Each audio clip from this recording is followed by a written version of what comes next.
एक बार नारद मुनि नारायण नारायण करते हुए भगवान श्री कृष्ण के पास पहुंचे। उन्होंने भगवान को प्रणाम करते हुए बोले, हे प्रभु, मुझे एक चिंता अंदर ही अंदर खाए जा रही है।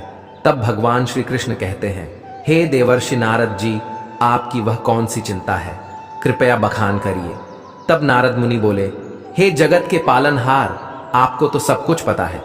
मेरी चिंता का कारण यह है कि स्त्री और पुरुष विशेष इन दो रचनाओं में सबसे ज्यादा सुंदर कौन है, पुरुष या स्त्री। मित्रों, भगवान श्री कृष्ण मुस्कुराते हुए कहते हैं, हे नारद जी, आप निश्चिंत रहिए। आपकी यह समस्या मैं अभी दूर कर देता हूं, लेकिन उसके लिए आपको एक कथा सुननी होगी।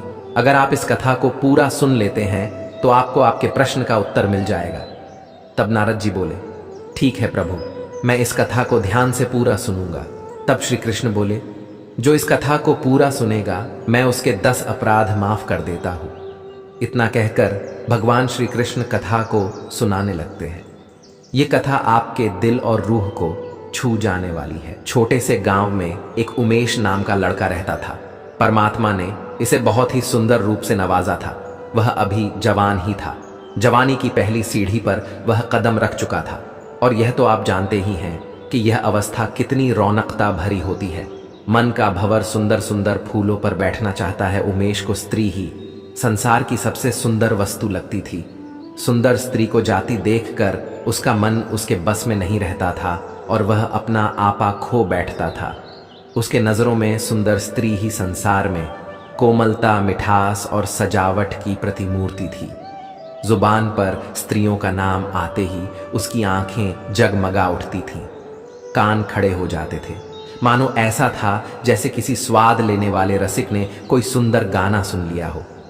उसने यहाँ तक एक सुंदर स्त्री की मन में ही कल्पना करके उसकी मूर्ति को अपने मन में बिठा लिया था। मित्रों, हर कुंवारे व्यक्ति का यह सपना रहता है कि उसकी होने वाली धर्मपत्नी बहुत सुंदर हो, उसका ऐसा रंग रूप हो, ऐसा यवन हो। मित्रों, श्री कृष्ण कहते हैं, हे देवर्षि नारद, सभी अपने अपने कल्पना के अनुसार अपने लिए एक बहुत ही सुंदर स्त्री की तस्वीर अपने हृदय में बसा के रखते हैं, चाहे लड़की हो या लड़का। हर व्यक्ति अपने सपनों में एक सुंदर राजकुमार या राजकुमारी को सोच कर रखते हैं। मित्रों, कृष्ण कहते हैं, है देवर्षि नारद, वैसे कल्पना में तो हर व्यक्ति सुंदर चीज ही सोचता है, चाहे स्वयं कितना ही कुरूप क्यों ना हो। उमेश बाबू भी हर वक्त अपने मन में एक खूबसूरत लड़की की तस्वीर बनाकर रखता था। सोचता था कि मेरी होने वाली धर्मपत्नी बहुत सुंदर होगी। उसका कोमल बदन बिल्कुल फूलों की तरह ही होगा, कोयल जैसी बोली होगी, हिरनी जैसी आंखें होंगी, चांद की तरह उसका सुंदर मुख होगा। उसके पूरे शरीर का ढांचा एकदम मन को मोह कर देने वाला होगा। इस तरह वह अपनी जीवन संगिनी के बारे में कल्पना करते रहता था। मित्रों, धीरे धीरे वह वक्त भी आ गया। स्कूल शिक्षा पूरी हो गई और अब उनके लिए रिश्ते भी आने लगे। एक दिन उमेश बाबू के मामा उनके लिए एक रिश्ता लेकर आए और शादी तय हो गई। उमेश बाबू ने अपने घर वालों से कहते हैं कि मैं पहले लड़की को देखना चाहता हूं।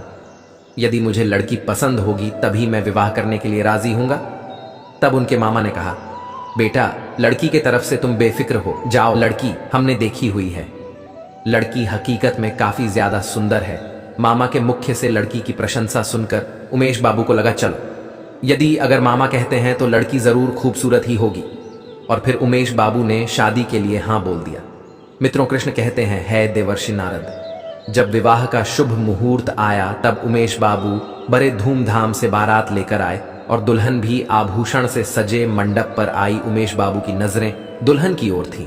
उसे घूंघट में चेहरा तो दिखा नहीं, मगर हाथ पैर की उंगली दिखाई दे रही थी। मेहंदी से सजे हाथ पैर बहुत गोरे और सुंदर लग रहे थे।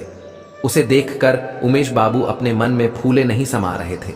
वह सोचने लगे कि जब दुल्हन की हाथ पैर की उंगलियां इतनी सुंदर है तो दुल्हन कितनी सुंदर होगी। अब विवाह का कार्यक्रम संपन्न हुआ। वधू की विदाई हुई। डोली में बैठकर दुल्हन ससुराल जाने को चली। उमेश बाबू की खुशियां बढ़ती चली जा रही थीं। वह यह सोच रहे थे कि काश एक बार दुल्हन का चेहरा देखने को मिल जाता तो इच्छा पूरी हो जाती। चलते चलते रास्ते में कहारों ने जब पालकी रोकी और जलपान करने में लग गए, इतने में उमेश बाबू को मौका मिल गया।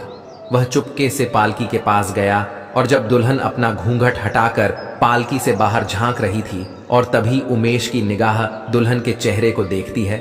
चेहरा देखकर उमेश को ऐसा महसूस हुआ जैसे चोरों ने उनका सब कुछ लूट लिया हो। उमेश की दुल्हन सुंदर नहीं थी जितनी उसने कल्पना की थी। वह हर पल जिस रूप की कल्पना करते आ रहे थे वह उसके बिल्कुल विपरीत थी। बहुत मोटी थी, चिपटी नाक थी, फूले हुए गाल थे। वह एकदम देखने में कुरूप थी। रंग तो गोरा था पर छवि एकदम भयानक। मित्रों, दुल्हन का कुरूप चेहरा देखकर उमेश बाबू की सारी खुशी नष्ट हो गई। वह मन ही मन खुद को कोसने लगा, इसे भला मेरे ही गले पड़ना था, दुनिया में इसे और कोई नहीं मिला। मित्रों, श्री कृष्ण कहते हैं, हे देवेर्षि नारद, उमेश को अपने मामा पर बहुत गुस्सा आ रहा था, जिन्होंने लड़की की तारीफों के पुल बांधकर उसे शादी के लिए राजी किया था। सोचने लगा, अगर इस समय मामा यहां होता तो मैं उससे लड़ाई कर बैठता। अब तो विवाह हो चुका है, अब क्या हो सकता है। मेरे सारे अरमानों पर पानी फिर गया। इस क्रूप के साथ मैं कैसे रहूंगा, कैसे इसके साथ जीवन काटूंगा। इसे तो देखने से ही घृणा होती है। ऐसी भयानक रूप वाली स्त्रियां भी दुनिया में मौजूद हैं। मुझे तो आज पता चला, हे भगवान, क्या तुम्हें मेरे ही ऊपर यह संकट गिराना था। दुनिया में कितनी सुंदर सुंदर मुख वाली स्त्रियां हैं, लेकिन आप मेरे लिए इसी कुरूप को ढूंढ कर रखे थे। उमेश अपनी ही किस्मत को कोस रहा था। उमेश को ऐसा लग रहा था जैसे उसने विवाह नहीं किया, बल्कि जैसे नर्क में घुस गया हो। घर पहुंचकर उमेश ने अपनी पत्नी को खूब खरी खोटी सुनाई, मामा को खूब फटकारा, अपने माँ बाप से झगड़ने लगा। जब इतने पर भी गुस्सा शांत नहीं हुआ तो घर छोड़कर कहीं भागने का विचार बनाने लगा। उसे अपनी पत्नी पर गुस्सा भी आता और दया भी आता। इस बेचारी का क्या दोष है, इसने तो जबरदस्ती मुझसे विवाह नहीं किया, लेकिन यह दया भाव भी उनके मन से घृणा को नहीं हटा सका। वह जैसे ही अपनी पत्नी को देखता था उसका मन घृणा से भर जाता। पत्नी अपने पति को रिझाने के लिए नए नए काम करती थी, अच्छे से अच्छे कपड़े पहनती थी, तरह तरह से बालों को बांधती थी, घंटों शीशे के सामने खड़े होकर अपना श्रृंगार करती थी, लेकिन वह उमेश बाबू के मन में कोई परिवर्तन नहीं ला सकी। वह दिल से चाहती थी कि मैं पति को प्रसन्न करूं, उनकी सेवा करूं, उनके मन की घृणा को खत्म कर दूं। वह अपने पति को प्रसन्न करने के लिए मौका खोजती थी, लेकिन पति को उसके रूप रंग से इतनी नफरत थी कि वह हमेशा अपनी पत्नी के नजरों से बच के घूमते थे। और अगर कभी आमना सामना हो भी जाता तो उमेश के मुंह से ऐसी जली कटी बातें निकलती थीं कि वह बेचारी रोती हुई चली जाती। मित्रों, श्री कृष्ण कहते हैं, हे देवर्षि नारद, एक लड़की अपने सभी सगे संबंधियों को छोड़कर अपने पति के घर आती है, और यदि वह भी पत्नी को भाव ना दे तो उस बेचारी का मन कैसे लगेगा, कैसे वह अकेले अपना जीवन काटेगी। यही हाल उमेश बाबू की पत्नी का था। वह अपने आप को दर्पण में देखकर खूब रोती थी। वह अपने मन की बात भी कहे तो किसे कहती, हमेशा अपने आप को कोसती थी। उधर उमेश 8-8 दिन तक घर पर नहीं आता था। मित्रों, जब उमेश बाबू दूसरी स्त्रियों को देखता तो उसका मन अंदर ही अंदर रोने लगता था। मित्रों, श्री कृष्ण कहते हैं, हे देवेर्षि नारद, वो इस परिस्थितियों में अपना मन लगाने लगा। वह यह भूल जाना चाहता था कि उसका विवाह हो चुका है। उधर बेचारी उसकी मासूम सी पत्नी घर में बैठी अपने पति के दर्शन के लिए तरसती थी, लेकिन उमेश ने घर पर आना ही छोड़ रखा था। वह पूरे दिन अपने मित्रों के साथ मजे में रहता था। उसकी पत्नी जब कभी घर से बाहर अपने पति को खिड़की से देखती थी तो वह तड़प कर रह जाती। एक दिन उमेश बाबू जब खाना खाने घर पर आए तो उसकी पत्नी ने पूछा, अजी, अब तो आपके दर्शन भी नहीं होते, मेरी वजह से आपने तो घर आना भी छोड़ दिया। उमेश ने मुंह घुमाकर उत्तर दिया, क्या बताऊं, नौकरी की तलाश में इधर उधर भागना पड़ता है, इसलिए घर पर नहीं आ पाता हूं। पत्नी बोली, मैं जानती हूं आप घर पर क्यों नहीं आते हो, आपको मेरा चेहरा बिल्कुल पसंद नहीं है। आप एक काम क्यों नहीं करते, आप किसी डॉक्टर से मेरी सूरत क्यों नहीं बनवा देते, मैंने सुना है डॉक्टर चेहरा बदल देते हैं। पति ने कहा, क्यों, तुम व्यर्थ की बकवास कर रही हो, जो काम भगवान नहीं कर सका वह मनुष्य क्या करेगा। पत्नी ने बड़ा सुंदर जवाब दिया, अच्छा, यह बात आपको सोचनी चाहिए कि भगवान की गलती की सजा मुझे क्यों दे रहे हो।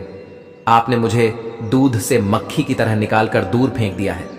संसार में न जाने कितनी ही कुरूप लड़कियां होंगी, फिर भी उसे कुंवारी नहीं बैठाया जाता, उसका भी कहीं ना कहीं विवाह हो ही जाता है। पर उसका पति भले ही उसे ना चाहे, लेकिन दूध से मक्खी की तरह निकाल कर नहीं फेंकता। फिर उमेश अपनी पत्नी पर क्रोध करता हुआ वहां से चला गया। वह पूरे दिन दोस्तों के साथ सैर सपाटा करता था, रात को भी घर नहीं आता था। एक दिन उसकी पत्नी चिंता में बीमार पड़ गई, लेकिन उमेश उसे देखने तक नहीं आया। वह यह चाहता था कि काश यह मर जाती तो अच्छा रहता, कम से कम गले की आफत तो टल जाती, फिर कहीं अच्छी सी खूबसूरत और प्यारी लड़की देखकर अपनी पसंद का विवाह कर लूंगा। इस तरह से उमेश अपनी पत्नी से दूर रहने लगा था। उमेश वासनाओं की जाल में उलझ गया, धन की बर्बादी करने लगा, सुंदर युवतियों में अपने मन को लगाने लगा, विषय भोगों में लिप्त होकर धन बल और बुद्धि को नष्ट करने लगा। धीरे धीरे उमेश का चेहरा पीला पड़ गया, शरीर पर कमजोरी आने लगी, पसलियों की हड्डियां दिखने लगी, आंखों के नीचे गड्ढे पड़ गए, चेहरे का रंग भी उड़ चुका था, किसी भयंकर रोग के लक्षण दिखने लगे थे।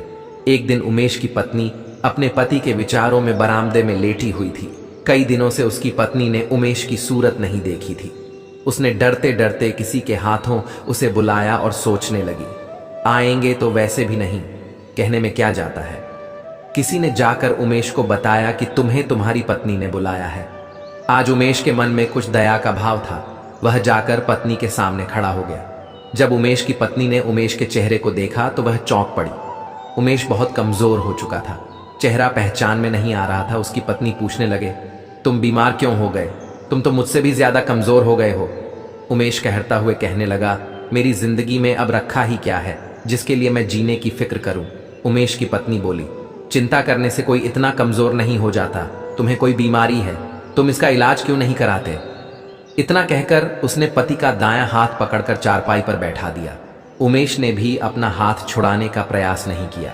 उसका स्वभाव आज नरम लग रहा था, उसकी बातों में क्रोध और अकड़ नहीं थी, उसकी आंखों में आंसू थे। उमेश ने कहा, मेरी दवा, अब मेरी मौत है, मैं अब अधिक दिन तक नहीं जीऊंगा, मुझे किसी भयंकर रोग के लक्षण लग रहा है। डॉक्टर ने भी यही बताया है। मुझे इस बात का बड़ा अफसोस है कि मैंने तुम्हें बहुत दुख दिया, मुझे क्षमा करना मित्रों। श्री कृष्ण कहते हैं, हे देवर्षि नारद। उसका पति आगे कहता है, कभी कभी बैठे बैठे मुझे बेहोशी आ जाती है। उमेश इतना कह ही रहा था कि अचानक उसके हाथ पैर कांपने लगा और उसके पूरे शरीर में सनसनी सी दौड़ गई। उमेश मूर्छित होकर चारपाई पर गिर पड़ा और हाथ पैर पटकने लगा, मुंह से लार निकलने लगी, पूरा शरीर पसीने से तरतर हो गया। पति की बिगड़ते हुए दशा को देखकर पत्नी अपनी बीमारी भूल गई, क्योंकि मित्रों श्री कृष्ण कहते हैं, हे देवर्षि नारद, काफी दिनों से वह भी बीमार थी। वह एकदम फुर्ती से उठी और उसके मुंह पर पानी के छींटे लगाने लगी, फिर पंखा लगाए, परंतु उमेश ने आंखें नहीं खोला। शाम होते होते उमेश का मुंह टेढ़ा हो गया, बायां अंग शून्य पड़ गया, उसके मुंह से आवाज भी नहीं निकल रही थी। दोस्तों, वह मूर्छित नहीं हुआ था, उसे लकवा मार गया। लकवा के भयंकर रोग से रोगी की सेवा करना आसान काम नहीं है, लेकिन उसकी पत्नी पूरे तन मन से पति की सेवा में लग गई। वह खुद की बीमारी को भुलाकर अपने पति की सेवा करने में व्यस्त थी। दिन दिन उमेश की हालत बहुत ही गंभीर होती जा रही थी।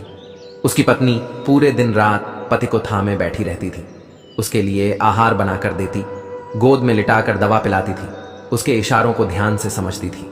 मित्रों, उसकी पत्नी को स्वयं बुखार था, दर्द से सर फटा रहता, फिर भी वह अपने कष्ट को भूलकर पूरी जिम्मेदारी के साथ अपने पति की देखरेख करती थी। मित्रों, श्री कृष्ण कहते हैं, हे देवर्षि नारद, समय बीतता गया लेकिन उसकी हालत में कोई सुधार नहीं आया। उसका दाहिना पैर तो कुछ भी काम न करने को रह गया था। वह जब बोलता था तो मुंह से टोले जैसा आवाज निकलती थी। मित्रों, श्री कृष्ण कहते हैं, हे देवर्षि नारद, सबसे बुरी दशा तो उसके सुंदर चेहरे की हो गई। वह इतना टेढ़ा हो गया था जैसे मानो कोई रबर को घुमाकर टेढ़ा कर दिया हो। उसमें चलने फिरने की भी ताकत नहीं थी। एक दिन उसने शीशे में अपना टेढ़ा मुख देखा, मानो जैसे ऐसा क्रूप आदमी उसने जीवन में कभी नहीं देखा हो। उसे लगने लगा था कि ईश्वर ने उसे उसके कर्मों की सजा दी है। वह अपनी पत्नी से धीरे धीरे बोला, मुझे ईश्वर ने मेरी गुरूर की सजा दे दी है। वास्तव में यह मेरी बुराई के बदले है जो मैंने तुम्हारे साथ किया। अब तुम भी मेरे चेहरे को देखकर घृणा से मुंह फेर कर मुझसे उस दुर्व्यवहार का बदला ले सकती हो जो मैंने तुम्हारे साथ किया था। फिर पत्नी ने पति से प्यार से कहा, सुनिए, मैं तो आपको अभी भी उसी निगाह से देखती हूँ, मुझे आप में कोई फर्क नहीं दिखाई देता। उमेश बोला, वाह रे वाह, मेरा मुंह बदसूरत की तरह है और तुम्हें कोई फर्क नहीं पड़ता। इस चेहरे को लेकर तो मैं घर से बाहर भी नहीं जा पाऊंगा। ईश्वर ने सचमुच मुझे बहुत कठोर सजा दी है। मित्रों, उसने बहुत प्रयास किया, कई डॉक्टरों को दिखाया, पर उमेश का चेहरा ठीक नहीं हुआ। उसका चेहरा बड़ा भयानक लगता था। हर कोई उसे देख करके डर जाते थे। फिर कुछ समय बाद वह दवाइयाँ और डॉक्टर के मदद से तो चलने फिरने लगा, पर चेहरा ठीक नहीं हुआ। मित्रों, पत्नी ने मां देवी से मन्नत मांगी थी कि मेरे पति अगर चलने फिरने लगे तो मैं देवी मां की पूजा करूंगी। आज उसी पूजा का उत्सव था। पूरे मोहल्ले की स्त्रियां सज धज करके वहां आई और गाना बजाना भी हो रहा था। उमेश की पत्नी से गांव की महिलाओं ने पूछा, क्यों बहन, अब तो तुम्हें अपने पति का चेहरा बिल्कुल अच्छा नहीं लगता होगा। पत्नी ने बड़ा सुंदर जवाब दिया, नहीं बहन, मुझे चेहरा तो अच्छा नहीं लगता है, लेकिन मुझे उसके बदले में पति की आत्मा मिल गई है, जो रूप से कहीं ज्यादा बढ़कर है। उधर उमेश कमरे में अपने दोस्तों के साथ बैठा था और अपनी पत्नी और सभी महिलाओं की बातों को बड़े ध्यान से सुन रहा था। तभी उमेश के दोस्तों ने कहा, उमेश, आज तो तुम्हारे घर पर पूरे गांव की सुंदर सुंदर स्त्रियां आई हैं, इनमें तुम्हें सबसे ज्यादा सुंदर कौन सी लग रही है? तभी उमेश ने अपनी पत्नी की ओर इशारा करते हुए कहा, मुझे तो वही अच्छी लग रही है जो थाली में फूल रख रही है। सभी दोस्त कहने लगे, अरे भाई, लगता है तुम्हारी सूरत क्या बिगड़ी, अब तो तुम्हारी नजर भी बिगड़ गई है। उसके दोस्तों ने कहा, मुझे तो सबसे ज्यादा बदसूरत वही मालूम पड़ रही है। तब उमेश ने जवाब दिया, भाई, तुम्हें वह बदसूरत इसलिए लग रही है क्योंकि तुम उसका शरीर देख रहे हो, और मुझे अच्छी इसलिए लग रही क्योंकि मैं उसकी आत्मा देख रहा हूं। मित्रों, श्री कृष्ण कहते हैं, हे देवर्षि नारद, प्यार दिल से होती है, ना कि चेहरे और सुंदरता से। प्यार उसे कहते हैं जो आपके बुरे से बुरे समय में आपका साथ दे, जैसे उमेश की पत्नी ने अपने पति का साथ दिया। मित्रों, ईश्वर ने हमें जिस विशेष गुण से नवाजा है, उसका उपयोग जन कल्याण के लिए होना चाहिए, ना कि अभिमान के लिए। उस गुण को अपनी ढाल बनाकर किसी को नीचा नहीं दिखाना चाहिए, किसी की निंदा या उसका अपमान नहीं करना चाहिए, वरना यह तो आप जानते ही हैं कि एक दिन उसे भी कहीं ना कहीं नीचा देखना पड़ सकता है। मित्रों, श्री कृष्ण कहते हैं, हे देवर्षि नारद, अब आप समझ चुके होंगे कि दुनिया में सबसे सुंदर क्या है। तब देवर्षि नारद बोले, ही प्रभु, आपकी आश्रम अनुकंपा से मैं समझ गया हूं कि प्रेम के अलावा दुनिया में सबसे सुंदर और कोई चीज नहीं है। दोस्तों, मैं उम्मीद करता हूं यह कथा आपको जरूर पसंद आई होगी। मित्रों, यदि आपको यह वीडियो पसंद आई हो तो प्लीज आप इस चैनल को सब्सक्राइब अवश्य करें